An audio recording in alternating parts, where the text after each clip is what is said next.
Hello, everyone. This is Colin Cox, and this is Early American Literature. This week, I want to talk about Lydia Sojourner, an important figure from the 19th century abolitionist movement. And just to start, I wanted to give you her dates 1791 to 1865. And we are entering this period where, even though we will study a bit of poetry, perhaps some short fiction, and I think we addressed a little bit of this last week with Washington Irving. We are entering this period where some of the writing, or all of the writing, will have these distinct political dimensions to them. Now, you might pause for a moment and think or ask, well, didn't those early first encounter narratives between Europeans and Native Americans, weren't those political as well?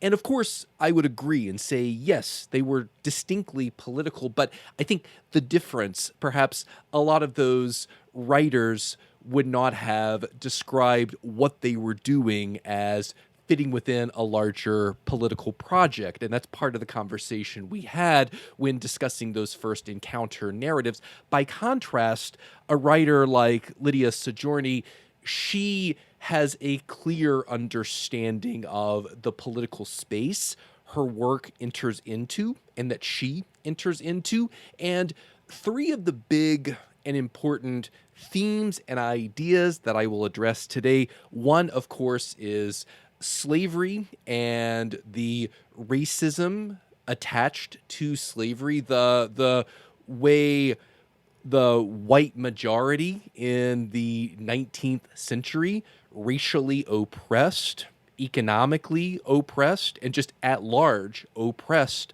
Black people. She also, and I'll talk a bit about Our Aborigines, a poem about Native Americans and how that was also part of her political project, but also at the end with a poem like Aaron's Daughter, how she was also interested in the treatment of Irish immigrants in the mid-19th century. So I'll talk about that probably near the end, but I think I want to start actually with her poem on Native Americans, Our Aborigines, which begins on 112 and finishes on 113. And I'll say a lot about some of the technical, poetic choices she makes because she is an exceptional poet. She, like many great poets, finds a way to blend sublime language, diction, word choice with distinct technical or technically savvy maneuvers while also delivering interesting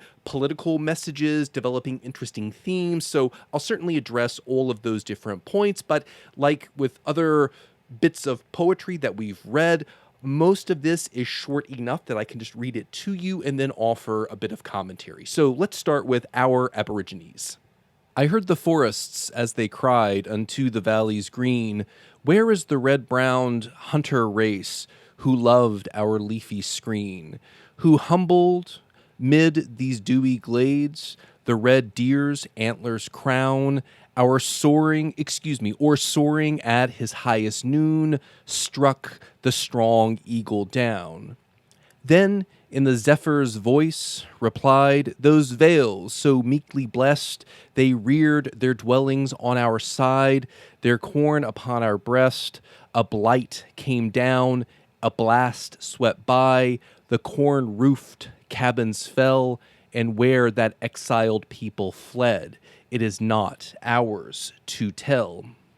Niagara of the mountains gray demanded from his throne, and old Ontario's billowy lake prolonged the thunder tone.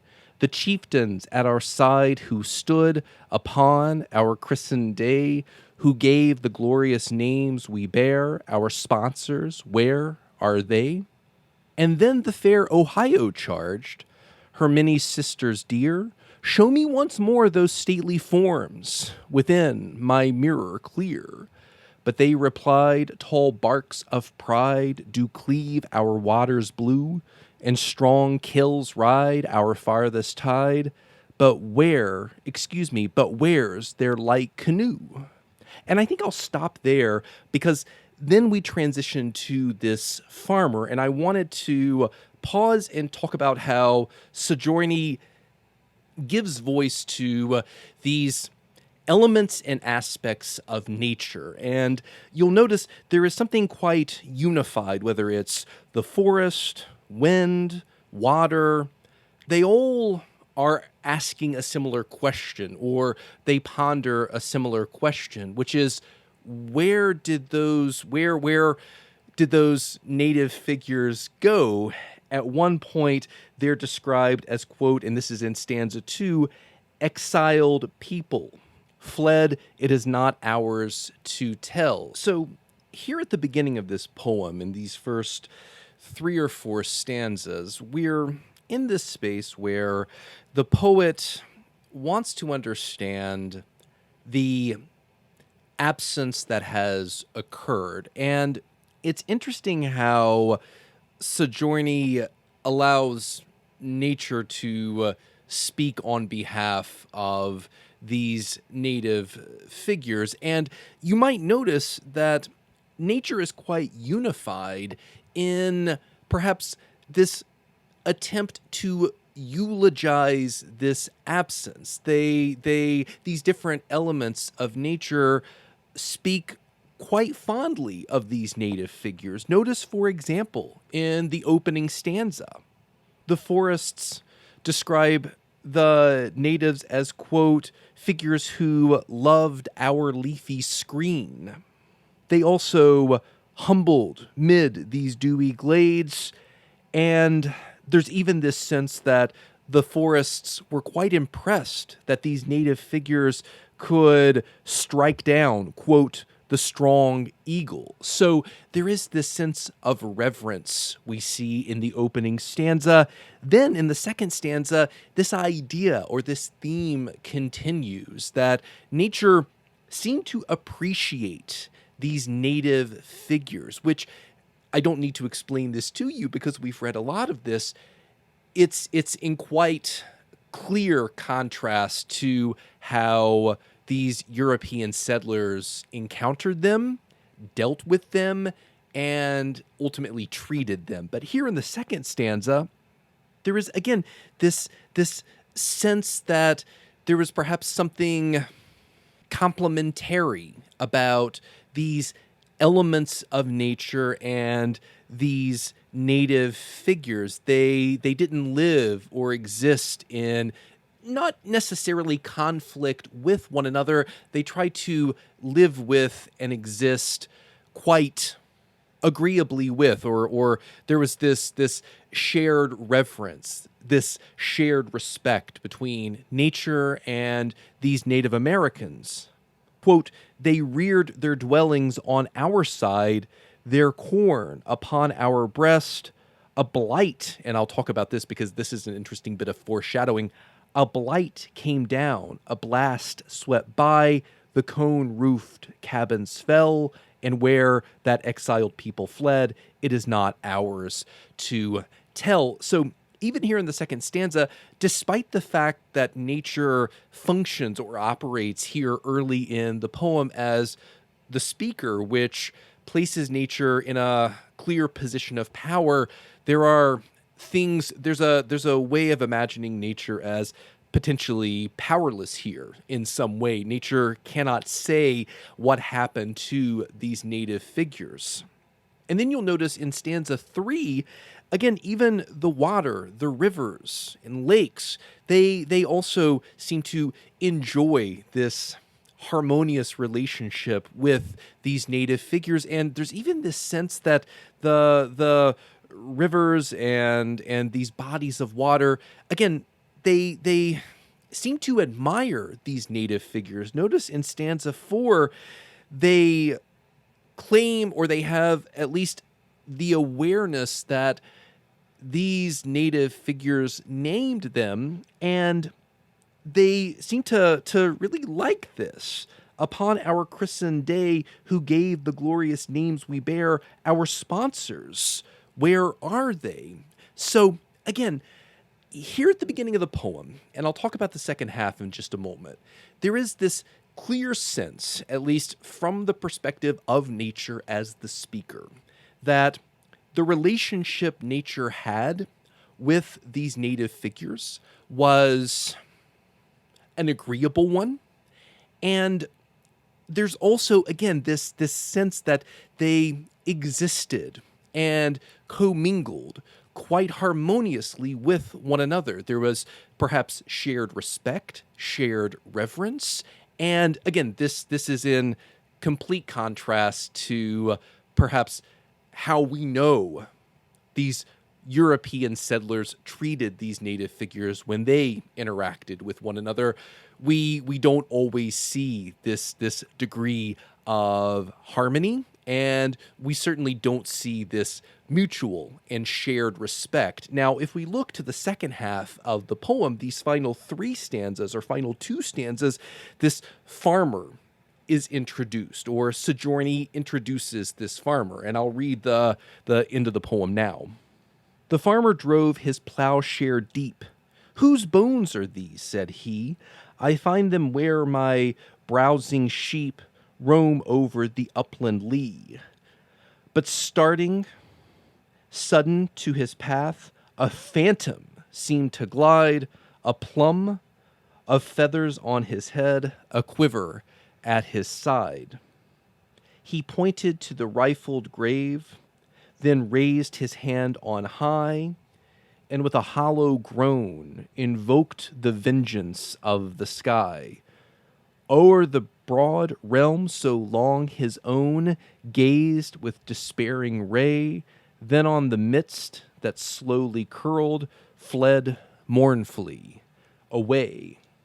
So you'll notice this phantom native figure emerges here in the final two stanzas as something akin to a ghost. There's almost something like a horror film happening here. There's this sense that this farmer is haunted by this figure. But notice all this figure seems to do is assert its presence, perhaps lament the loss of its presence and lament the loss of this relationship that these Native Americans shared with these different elements of nature, and then disappear. So not only do we have a sense of Sojourny's sympathy for Native Americans, and in particular her outrage about what they experienced, how they were colonized, but there's also this clear sense that the world has lost something. And I think this is something that Sojourny returns to quite often in her poetry. What have we, as this white settler colonial force, what have we lost in what we have taken? What have we lost in what we have asserted our dominance over?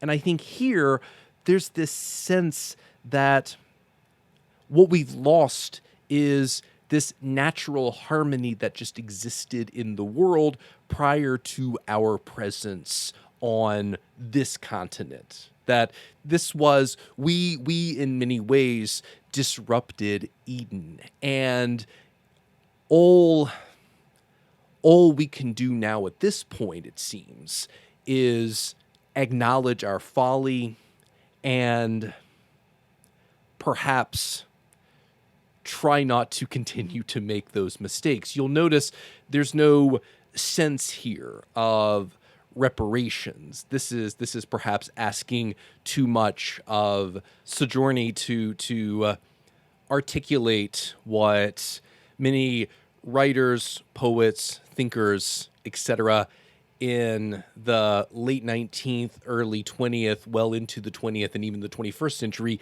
have written about and developed.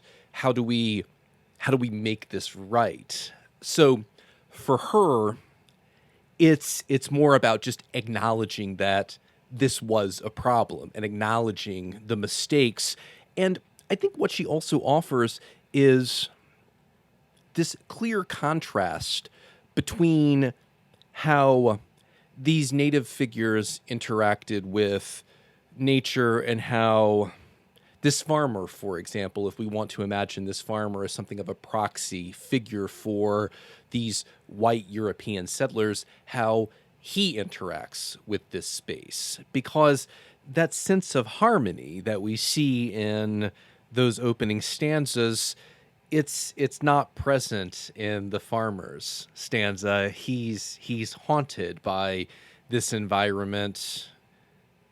By contrast, though, there's no sense the natives were haunted by this environment. If anything, the haunting came when these European settlers arrived on the shores of this continent. So even just thinking about the contrast between how nature thinks of these native figures in relation to how nature thinks of these white, again, these white European figures as understood through this proxy figure, the farmer. So, okay, from here, let's transition to slavery, and this is just a couple of pages back on 111.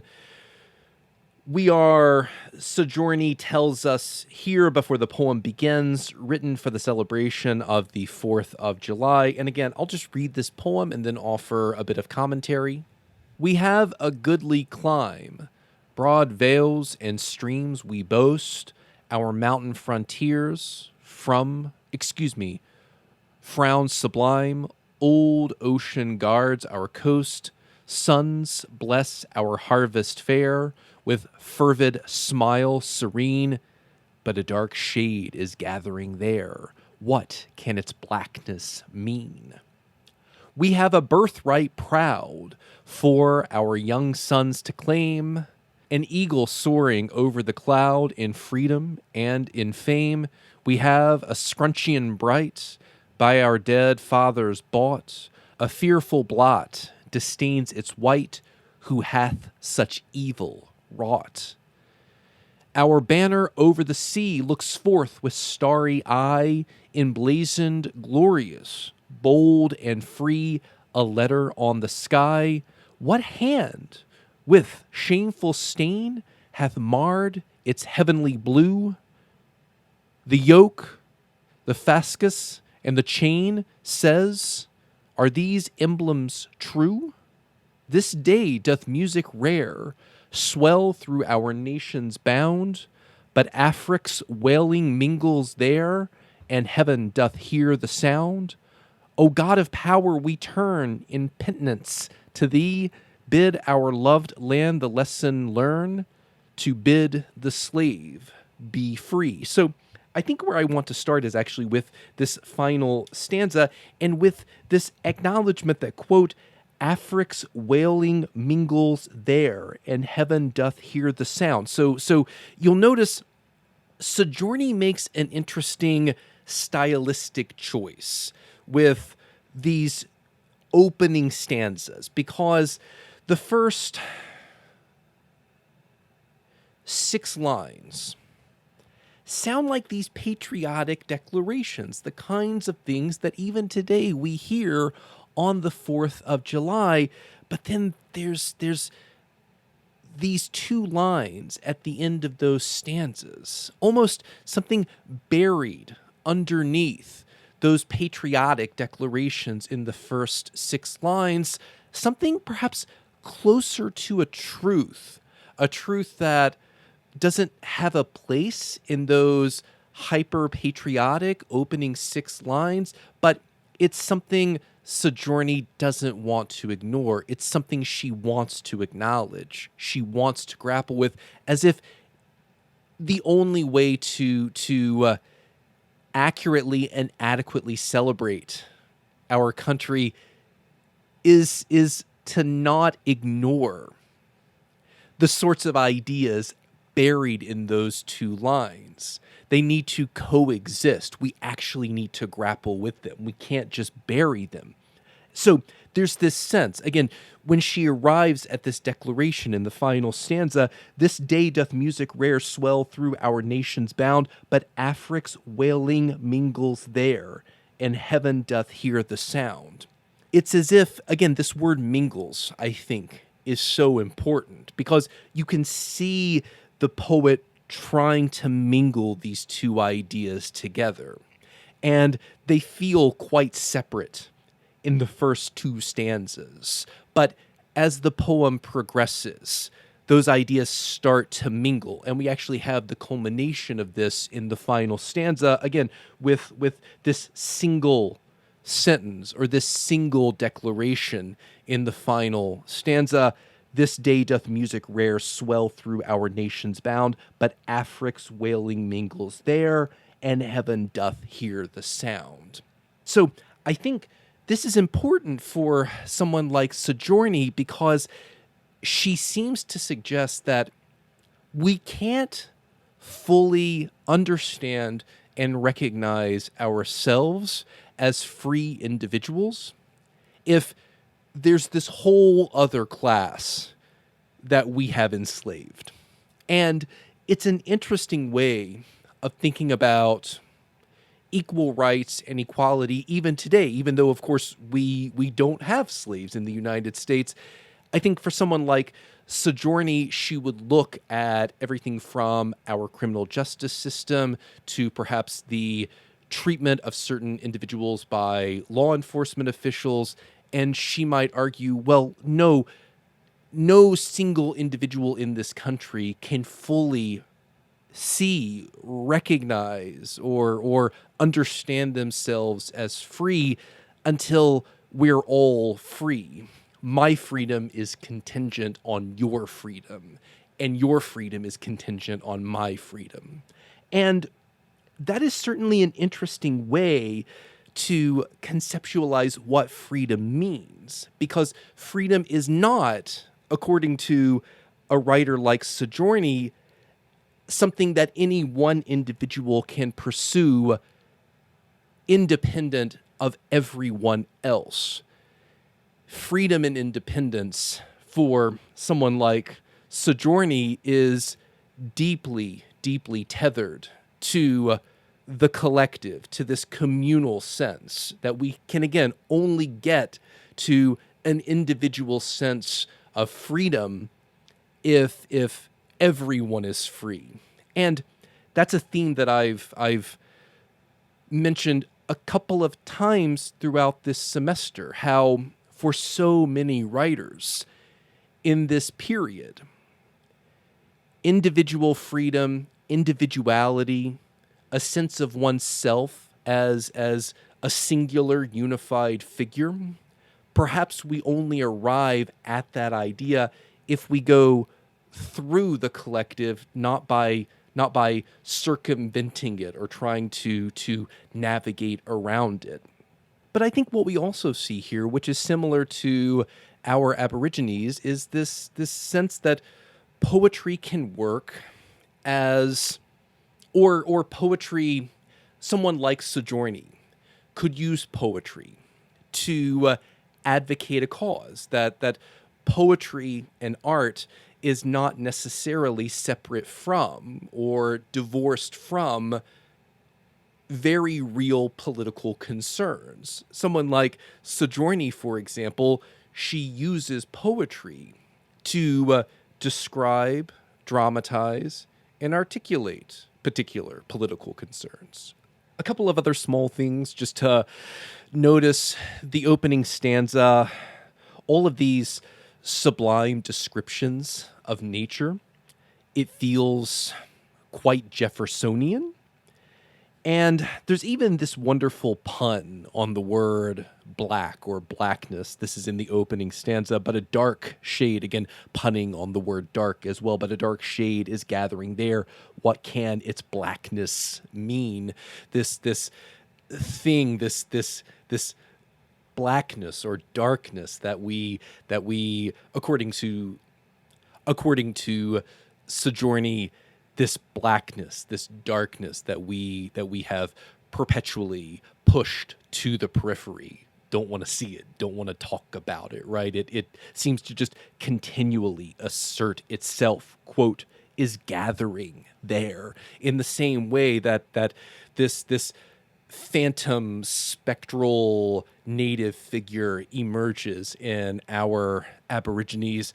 You'll notice this is an idea, a motif that Sojourner returns to quite often. These uncomfortable truths that we desperately try to suppress, forget, or push to the periphery, they always will assert themselves and in that way function in a necessary but disruptive way. But something else you'll notice here at the end, and this is something that I'll talk about in just a few minutes as well, this turn to God.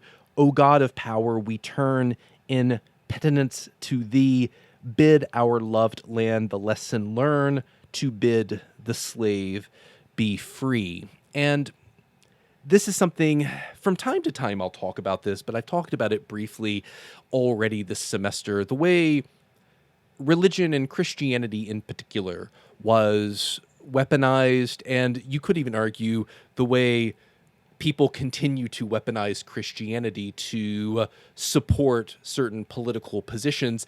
It was not uncommon for anti-abolitionist figures, pro-slavery figures, to make reference to the Bible as a way of justifying slavery in the United States. And you can see here Sojourner clearly putting that whole practice on blast, for a lack of a better phrase, right? So turning to God, but turning to God in a way that is consistent from Sojourner's perspective, turning to God in a way that's consistent with biblical teachings, not in a way that, as she would argue, bastardizes what the Bible says to support a pro-slavery position.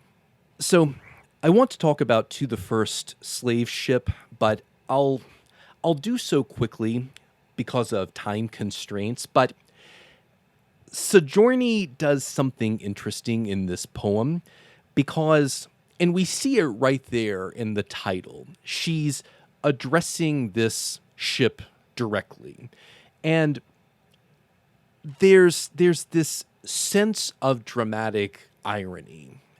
And what I mean by that is there's this sense that the speaker knows and understands something that this ship does not. So in that way, even this idea that a ship, an inanimate object, well, we animate it, of course, but it's just an object, it's just a piece of material, but she personifies it in interesting ways by suggesting that it could understand the horrors that it wrought by doing the deed of carrying slaves from Africa to the United States, and for the speaker lamenting that the ship wasn't fully aware of what it did, and that if it were,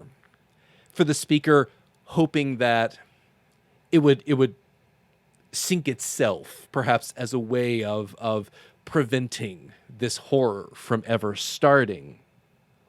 You'll notice this is the 2, 4, maybe the 6th stanza. Down, down beneath the cleaving main, thou fain wouldest plunge where monsters lie, rather than op the gates of pain for time and for eternity, or if you wanted to follow the rhyme, eternitize. So if only, and I think that's also part of what this poem wants to do as well.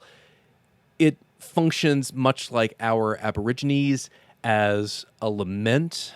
It wants to gaze back into the past, almost to this origin point, to describe and dramatize what this moment might have looked like.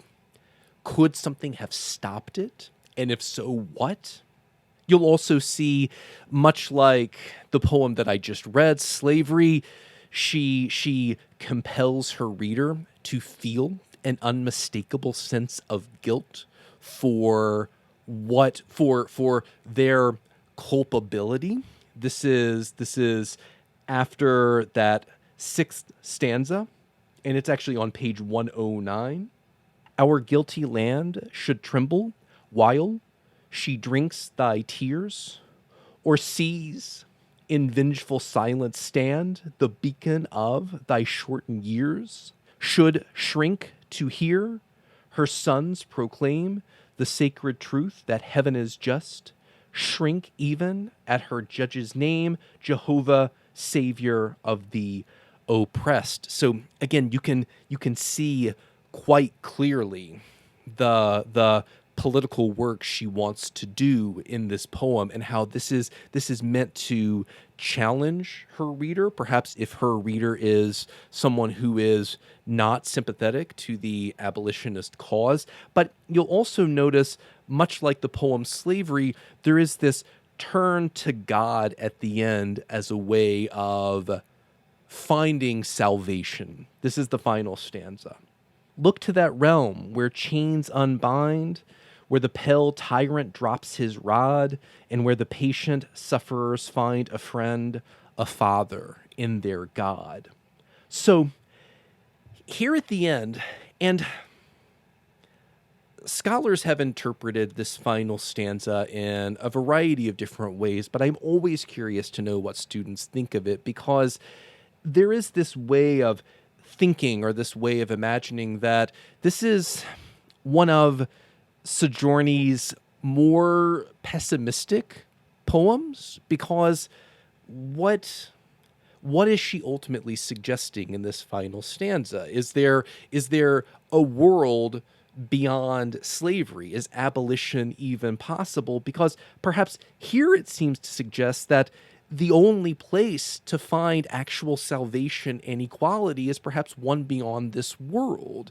And in that way, again, there isn't necessarily a lot of hope here. This poem feels more like a lament. It feels perhaps more pessimistic than some of her other poems. So I'll leave it to you to decide what you think of this final stanza and how that reflects back on the poem itself. Do you have this sense that for someone like Sojourner, she actually thought that abolition was possible? Because this poem was published in 1827, some approximately 40 years before the end of the American Civil War that functionally ended slavery in the United States. Is this a poem? Are we seeing Sojourner at one of her more pessimistic moments? Is there a sense of optimism here? If so, where could we find it? Where could we locate it?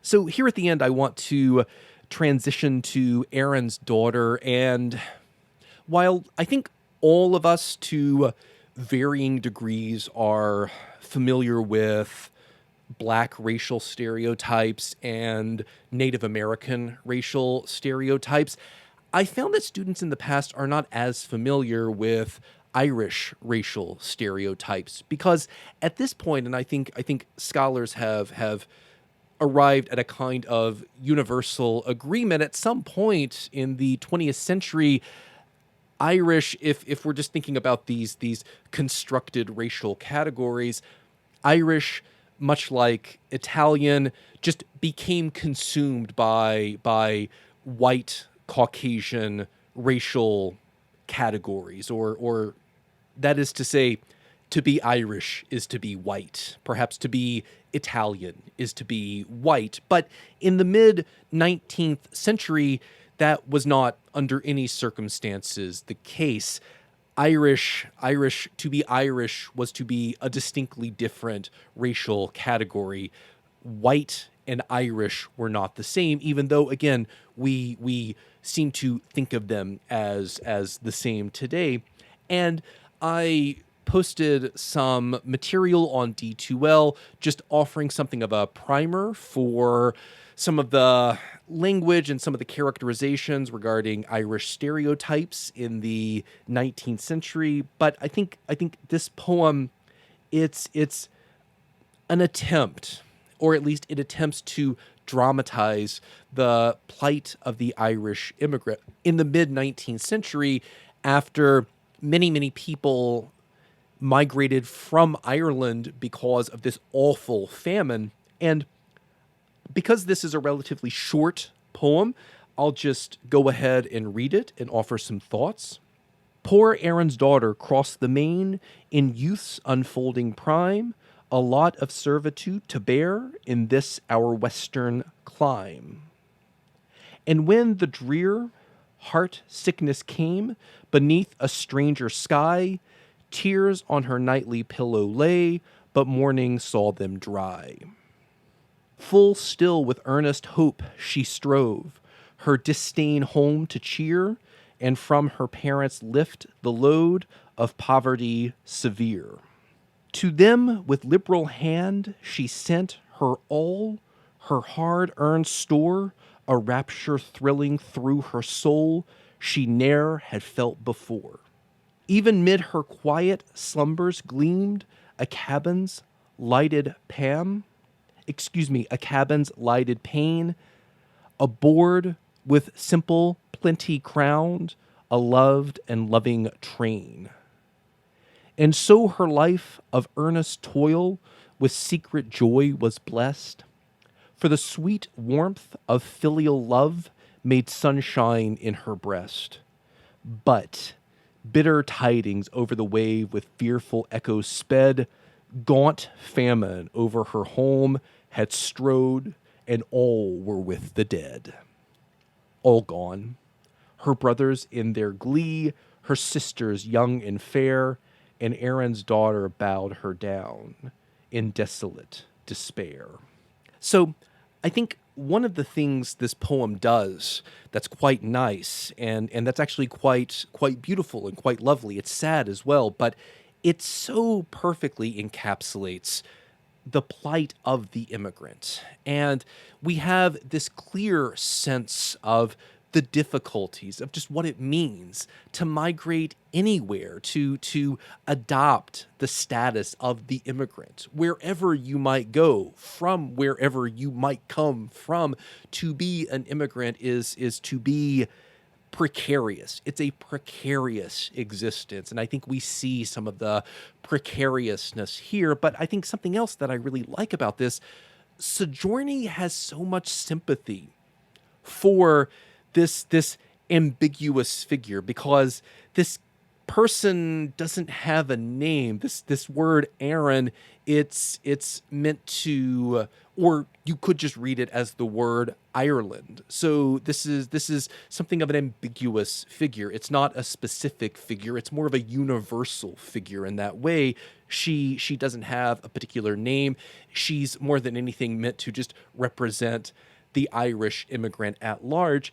You'll notice how hopeful and how resolved this figure is to make a better life for herself, but that's of course not just for her solely or individually. It's for her family, really. We learn, for example, near the end of one of the stanzas here on 114, that she sends so much of what she earns back to Ireland. To them with liberal hand she sent her all, her hard-earned store, a rapture thrilling through her soul she never had felt before. So there is this sense, again, notice she's an immigrant, but it's not for her and her alone. She doesn't do this just to make a better life for herself. She does this to create the conditions to make a better life for her family. And I think, again, in that way, we are meant, or Sojourner wants us to think of this Irish immigrant as a deeply sympathetic figure, but also someone who is not so dissimilar from those individuals that migrated from England so many years ago. Weren't they? Weren't they just simply attempting to do something similar, even if the particulars were a bit different? Weren't they just, broadly speaking, attempting to create a better life for themselves? And again, in that way, you can see Sojourner attempting to bridge this gap and show and suggest that what this Irish immigrant and what Irish immigrants at large want, it's not so different from what you want or what you wanted. Therefore, are we really so different? Those of us who would say we are native to the United States in the mid-19th century, are we really so different from these Irish immigrants who are migrating from Ireland and doing so for rather perilous reasons, because of a famine, because of a lack of food, because of a lack of sustenance, and then just this sense of tragedy. And I think this is also something that today in particular, and this is what I like so much about Sojourner, even though she writes specifically about Irish immigrants, she's writing really just about immigrants at large, and how, despite their best efforts, quote, their earnest toil, it's really hard. And Sojourner beautifully characterizes and describes just the difficulties of making it. And this perhaps you could imagine this is something of a challenge to some of those distinctly American ideals that suggest if you work hard, if you have the right values, you will succeed. You can almost imagine that, even though, again, she doesn't use this language, this is a poem intended to challenge the premise of the American dream, because it's clearly something that's not available to everyone, and that's something she obviously wants to dramatize here in this poem. So I think that's where I'll leave it. I certainly hope you enjoyed Lydia Sojourner's poetry. Again, like most of the figures I'll ask you to read here in the second half, or here in the final third of the semester, there's so much more in this anthology. I just want you to read a bit. But if you want to read more of her poetry and potentially write an essay about it, just contact me. But I think that would be a fantastic idea. So until we speak again, this is Colin Cox for Early American Literature. I hope everyone has a wonderful day.